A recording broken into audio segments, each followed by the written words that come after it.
Hi guys, thanks for being here, and if you're new, welcome.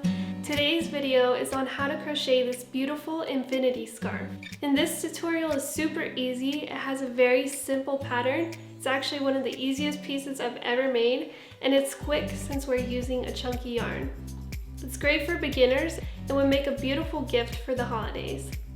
And before we get started, this video is a collaboration, so I want to introduce you guys to a very talented, beautiful crochet designer here on YouTube. You've probably seen one of her videos. Her name's Maya Luna Corazon.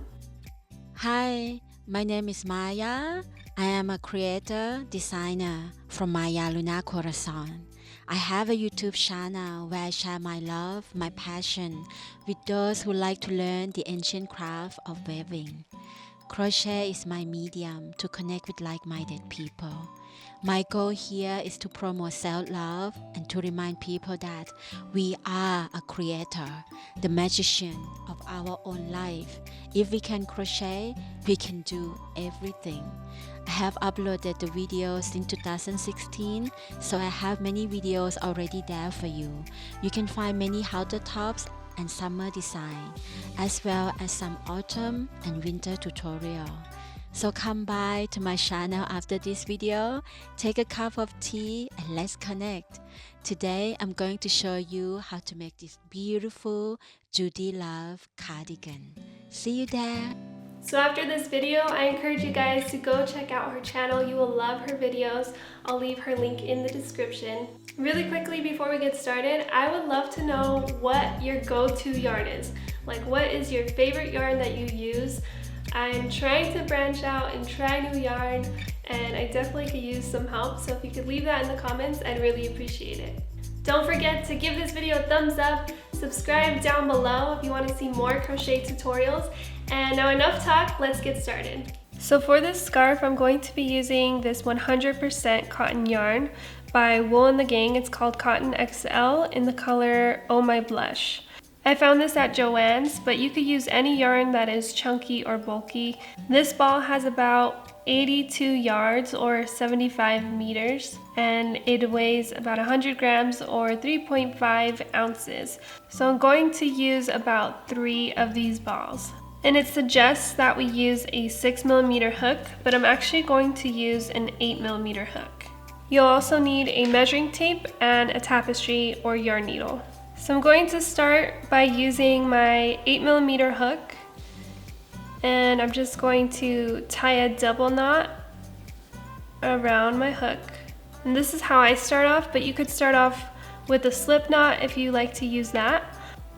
And I'll be working this in rows, but if you want to work it in a round and you know how to do that, you can definitely do that. For me, it's easier to keep track of my stitches when I do it in rows. So we're going to start off with our foundation row, and I'm going to crochet 105 chains. That's going to measure to 54 inches. So I finished my foundation of 105 chains. It came out to 54 inches. So if you have a different tension and you measure your foundation and it doesn't come out to 54 inches, then I would say continue to chain until you get to 54 inches. Once you have your foundation complete, we're going to start our first row. So we're going to count back 2 chains from the hook. So this is 1 and then 2. And we're going to single crochet into that second chain. So to single crochet, I'm just going to insert my hook, yarn over, which just means to grab the yarn, pull it through, and then now we have 2 loops on our hook, and we're going to yarn over again and pull the yarn through both of those loops. So that's a single crochet. I'll show you guys one more time. We're going to insert our hook into the next stitch, yarn over, pull it through. We have 2 loops on our hook, yarn over, and then pull that yarn through both. So that's 2 single crochets, and we're going to continue to single crochet into each one of our foundation chains.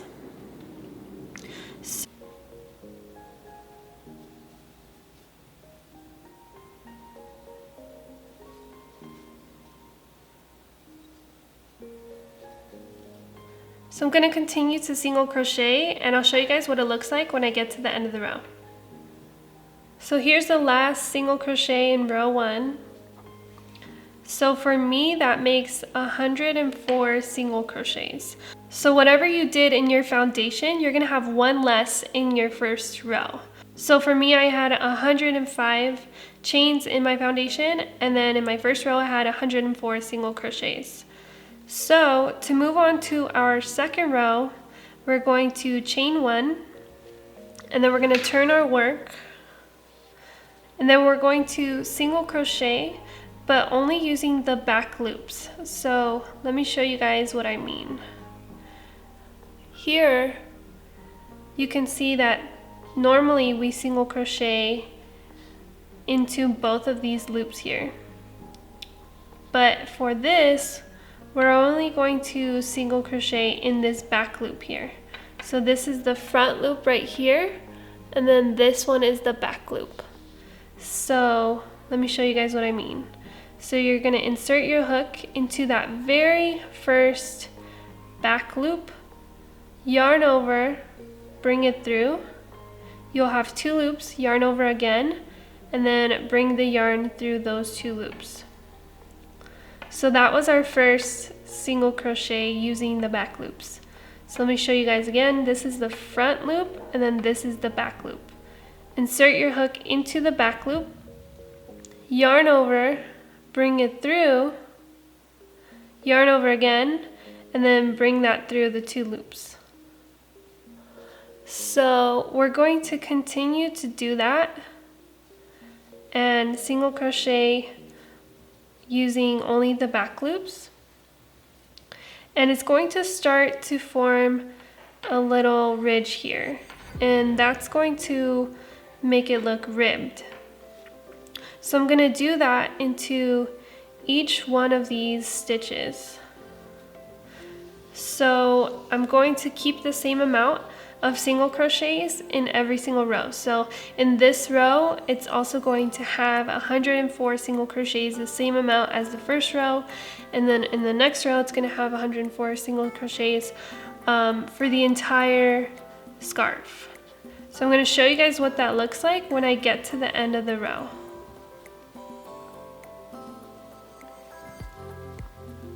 Here's my last single crochet in this row using only the back loops, and that makes 104 single crochets in this row. And then from here, we're just going to continue in the exact same way, adding rows the way that we have been, by just crocheting 1 chain, turning the work, and then crocheting in only the back loops, single crocheting in only the back loops, just like that. So as you can tell here, you can start to see some of the ridging going on. That's exactly what we want. We're just going to continue to add rows. So that was 3 rows, and we're going to do this exact same technique for 18 rows. So make sure you keep the exact same amount of single crochets in each row, and I will show you guys what that looks like once I get to 18 rows. So here's what it looks like when I've completed the 18 rows. To give you guys a measurement, it's about 8 inches of width here. And this is what it looks like.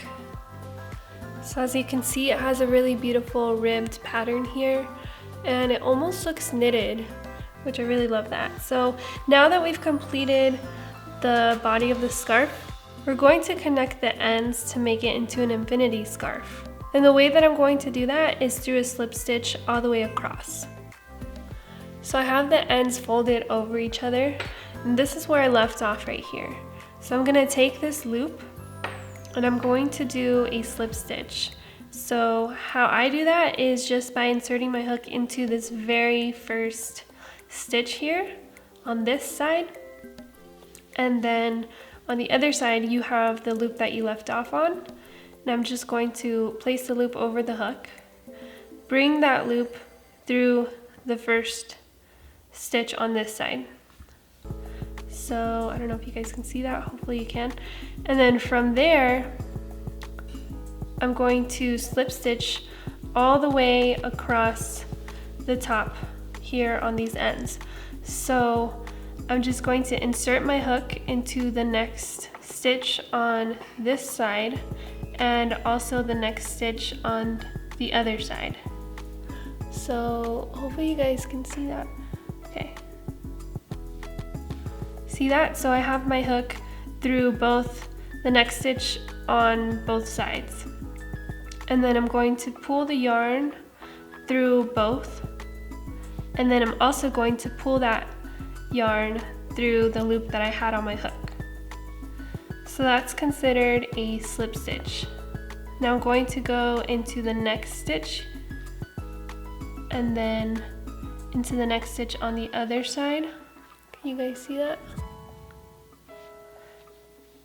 Yarn over, pull it through both, and then also through this loop that you have here on your hook.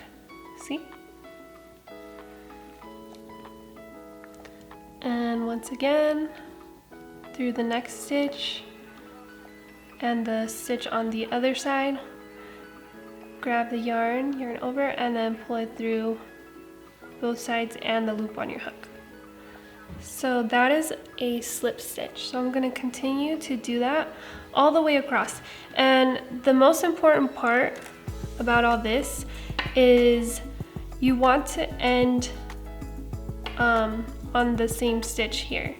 So I want to make sure I'm getting the next stitch and I'm not skipping stitches on one of the sides or anything like that, because it's not going to line up over here. Which there's ways that you can just kind of fix it as you go, but for the most part just try to make sure you're getting the same exact stitch on both sides. And one way that you can make sure that you're getting the same exact stitch is to look at it like from above, and you can kind of see like these are the same stitches here. So try to line it up that way.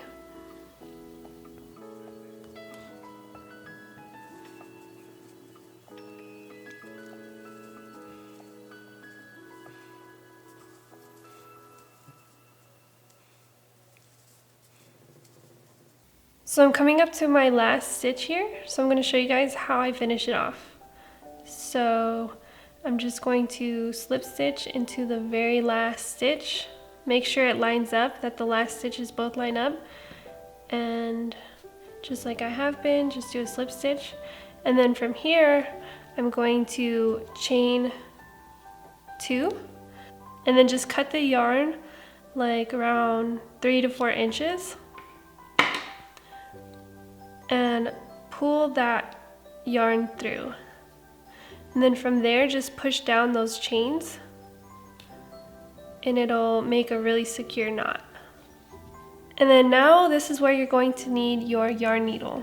So this loose strand of yarn here, we're gonna feed it into our needle. Okay, so just thread your needle with the loose end. You don't have to pull it all the way down, just pull it like an inch or 2 in. And then from here, we're just going to choose an area to weave it in. I'm going to weave this down through here. So pretty much I'm just I'm putting the needle through the inside of this row here. And you only have to do it for a few inches, like that's enough right there. And then just pull the yarn through, and then you can just cut the excess off.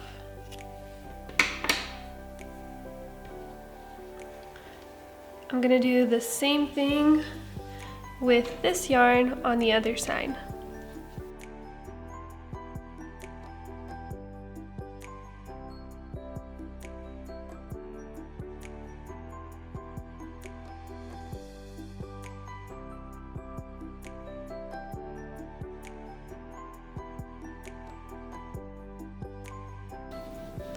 So your seam here should look a little bit like this, Once you weave in all the ends, it looks really clean.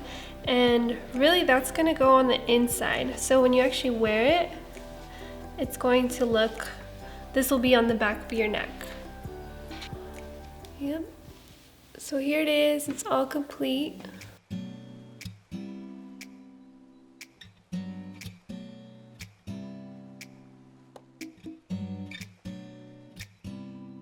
Thank you guys so much for watching. I would love to hear your feedback. Like, how long did it take you to complete it? Was it easy? Was it more challenging? Let me know. If you have any questions, leave them in the comments. And if you like this video, please give it a thumbs up. Subscribe for more DIYs. I recently just made this crochet oversized sweater and I love it. If you guys want to see how to make that, it's on my channel. I'll also leave a link below for you guys. And I also have written patterns on my website that have different sizes that you can make for your friends or family and even sell them. So check the link in the description if you guys are interested in that. And my quote for the week is, wherever you are, be all there. And I've heard this quote many times before, but recently it's had like a new meaning for me. Because if you think about it, like our life is made up of a bunch of nows. And even though I'm physically here, like my body's here, I have to ask myself, like, is my mind here? And that's something I personally struggle with. It's so easy to get caught up in the past or the future, and that really takes away the power of now. And now is important because it's really the only place that we can do anything. So with that quote, that is my intention for the week, to be fully present and to really make the most of now. So I'll leave it off on that note. If you have anything to add to that, let's keep the conversation going in the comments. And I'd love to hear from you guys on Instagram. If you made the scarf, tag me at amandalovesantos. I hope you have a wonderful and blessed week and stay creating.